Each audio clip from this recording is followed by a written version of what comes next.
Way I worked as a waitress in a small town while supporting my husband Tom through Harvard Law School, but after he graduated when I was 8 months pregnant, he divorced me and married my best friend Sarah. I worked as a waitress in a small town diner, but I put my husband Tom through Harvard Law School. But after he graduated when I was 8 months pregnant, he divorced with me and married my best friend Sarah on their wedding day. I didn't cry or make a scene. Instead, I went to work as their housekeeper. Tom thought my love made me easy to control. Sarah treated me like dirt, thinking I was born to serve. I never complained.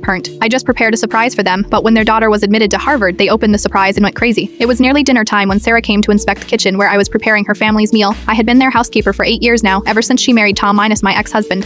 She always found reasons to check on me while I worked. Sometimes she'd claim she was reviewing the menu. Other times she'd say she needed to ensure I wasn't stealing food. She'd even burst into my servant quarters at midnight once, accusing me of sneaking calls to Tom. She'd insisted I live in the small room off the kitchen with my daughter, not the guest house like the previous housekeeper. Keep the trash where it belongs, she'd sneered. I never complained. I just kept my head down and continued chopping vegetables. There she stood in her designer silk robe, scrutinizing my work. Behind her stumbled a thin, bruised little girl struggling with heavy cleaning supplies. My daughter, when she was born, Sarah had insisted on naming her mistake parent her idea of a joke. The child's stomach growled audibly as she tried to balance the cleaning supplies. Her eyes darted to the trash can where Grace's half-eaten breakfast lay, discarded minus eggs Benedict and fresh croissants. Sarah had made it clear that was all Mistake would get to eat today. I continued chopping vegetables, my face a blank mask as I watched my daughter's hunger. Grace, my precious. Sarah's voice turned syrupy sweet as her daughter Grace entered. PT's made your favorite cookies for tomorrow. The beautiful 8-year-old twirled into the kitchen in her designer dress. Sarah had always lavished Grace with endless love and attention. Now she was hand-feeding her cookies, cooing about tomorrow's extravagant birthday party. Crumbs fell to the floor where Mistake would later be forced to eat them. Grace gave her a perfect smile, trained from birth to perform. These are delicious, mother. You are the best baker ever.